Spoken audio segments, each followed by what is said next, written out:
Hi everyone, and welcome to Dave's Brick House.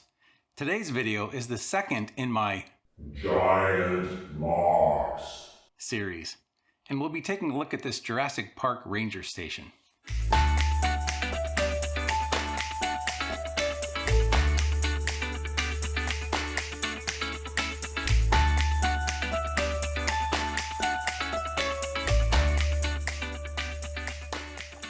I've done a few other MOCs as part of the Jurassic Park collab I'm a part of, and today we'll take a look at the biggest MOC I've done for the collab, this Ranger Station. This is my favorite MOC so far, and I feel like it's also the best one I've ever done. Similar to the emergency shelter I did, this MOC is also based on a building in the Jurassic World Evolution video game.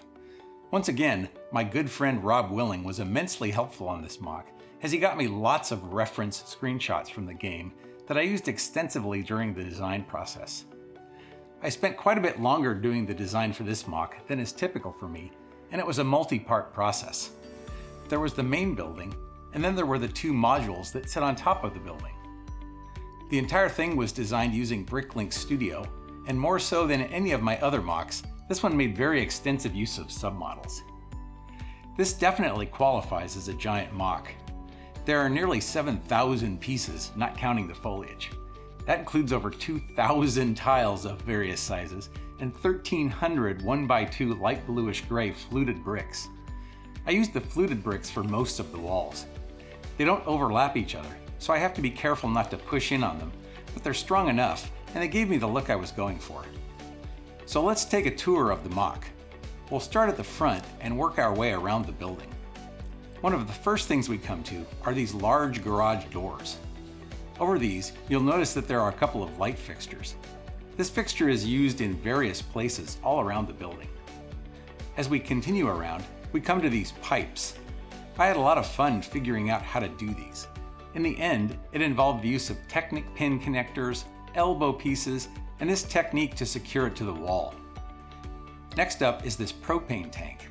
I found this design on the internet as a train car tanker, and I modified it to work as a standalone tank. This build uses a bunch of brackets. I didn't have much experience with brackets before this, and I learned a lot about how to use them and the geometry used to get studs on all four sides of the tank.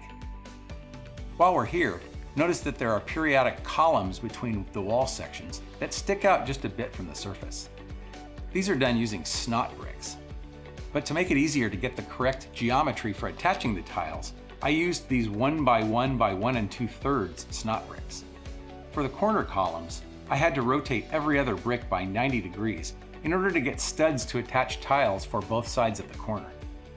There are a total of 186 of these snot bricks in the MOC. The stairs on the back were another fun part of the build. I've shown this tubing before in my tree tutorial videos, but in this case, it worked great for the railings on the stairs. It was a bit of a pain to get it formed to look right, but the end result was worth the effort. Continuing around the building, we come to this tire rack, which also has some barrels, maybe for gasoline. We also have another large garage door in the back, and here you can see one detail that I had a lot of fun making, and that's a security camera. They're used in a number of places all around the build. The Rangers need a way to get around, and the collab has a standard design that everyone uses, so I built two Jeeps using that design. I think the parts used to make the roll cage are really creative. I was also able to get some sticker sets from Bricklink to add a nice finishing touch to the hood. On the second floor, there are a couple of removable building modules. My research didn't turn up anything about what this particular building was supposed to be, but I thought it looked cool in any case. I wanted to build a small propane tank here as well, but at the time, I hadn't yet figured out how to do that, so I substituted with this storage container.